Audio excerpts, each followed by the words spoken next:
menciptakan kota imajinasi yang berjudul Strategi Memajukan Teknologi dan Media Pembelajaran. Dalam strategi memajukan teknologi dan media pembelajaran ini ada 4 poin. Yang pertama, peran dan fungsi media pembelajaran. Yang kedua, manfaat media pembelajaran. Yang ketiga, menciptakan pengalaman belajar anak. Dan yang terakhir, pemilihan media pembelajaran. Jadi seperti itu strategi tahap-tahap strategi memajukan teknologi dan media pembelajaran. Langsung saja dalam ini peran dan fungsi media pembelajaran. Yang pertama, ini media sebagai sumber belajar. Di sini media sebagai sumber belajar ini suatu proses sumber untuk proses aktif untuk dan melalui suatu pengalaman dan memperoleh informasi. Jadi begitu. Jadi media ini sebagai sumber. Ya. Kedua, fungsi semantik. Fungsi semantik ini maksudnya fungsi yakni suatu untuk simbol. Simbol dalam media pembelajaran. Maksudnya simbol ini seperti saya berikan contohnya kayak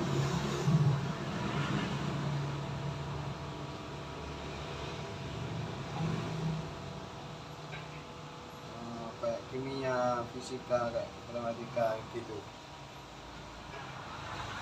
Yang ketiga, fungsi manipulatif.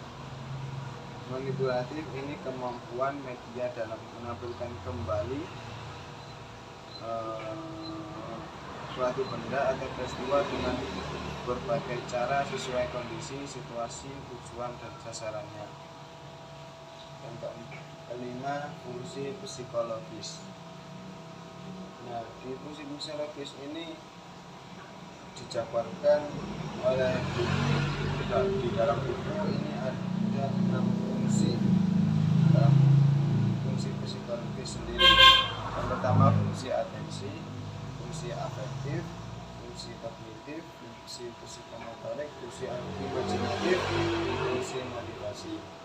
Fungsi atensi adalah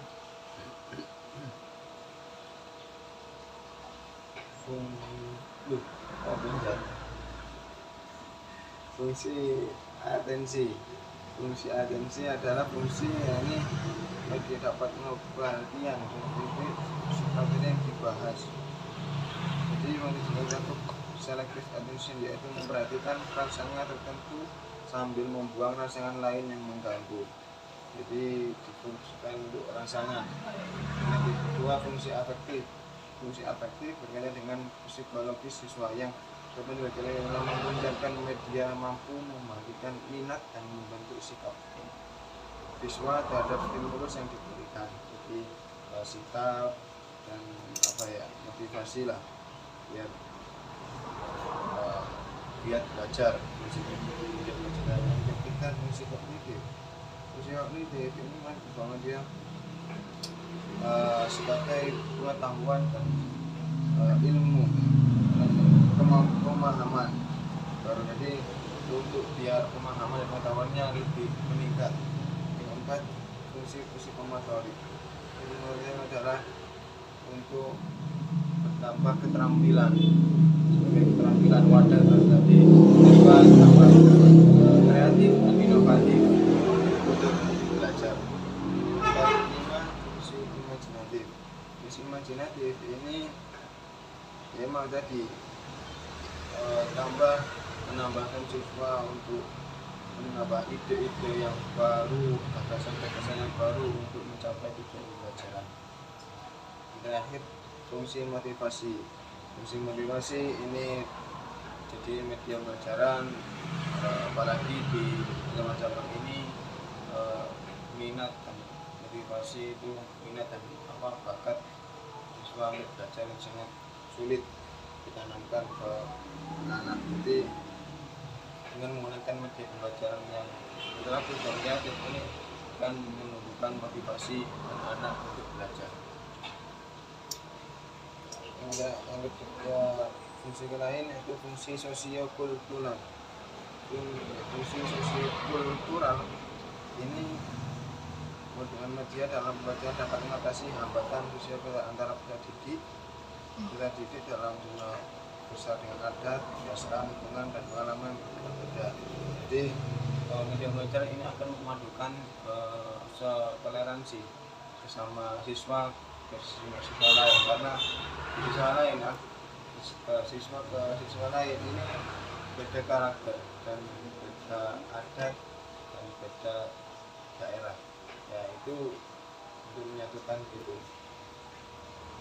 Fungsi distributif ini ya ini untuk mengatasi batas-batas ruang dan waktu. Nah, jadi ya, fungsi ini untuk menjembatani yaitu pembelajaran. Fungsi fiksatif ini untuk daya tangkap atau rekam. Jadi mahasiswa akan menangkap lebih gampang untuk menangkap pembelajaran. Oke, lanjut ke manfaat media pembelajaran. Yang pertama, memperjelas penyajian, itu pasti. Kedua, fleksibel ini maksudnya bisa menggunakan media apapun untuk belajar sesuai kegunaan dan fungsinya. Itu manfaatnya. Yang ketiga, menciptakan pengalaman belajar anak. Ini suatu tantangan sendiri oleh guru, apalagi di masa ini teknologi sangat canggih. Ini bisa menggunakan apa saja, apapun itu untuk biar siswa mencapai tujuan pembelajaran. Nah, di sini saya menulis dua golongan di buku tadi, multimedia dan multimetode. Nah, ini semuanya aslinya banyak, tapi saya tulis sudah tiga. Yang multimedia ini ada tutorial, simulasi, pengolahan data. Yang multimetode, metode ceramah, metode demonstrasi, metode diskusi. Oke, lanjut ke pemilihan media pembelajaran. Nah, ini untuk memilih media pembelajaran. Nah, di sini ini aslinya intinya itu yang lebih penting fokus ke yang digunakan dan fungsinya pas atau tidak dengan pembelajarannya, media dan pembelajarannya. Nah, ini tapi ada jadi tiga sistematis, yakni tujuan yang jelas. Itu tujuannya apa pembelajaran. Nah, ini disamakan untuk medianya. Yang kedua, karakteristiknya medianya. Ini ciri-cirinya ini apa? Nah, ini pas atau enggak sama pembelajarannya. Yang terakhir, alternatif pilihan. Yang itu apapun yang dipilih untuk media pembelajaran. Oke, dari sini pemaparan saya kurang lebihnya saya mohon maaf. Wassalamualaikum warahmatullahi wabarakatuh.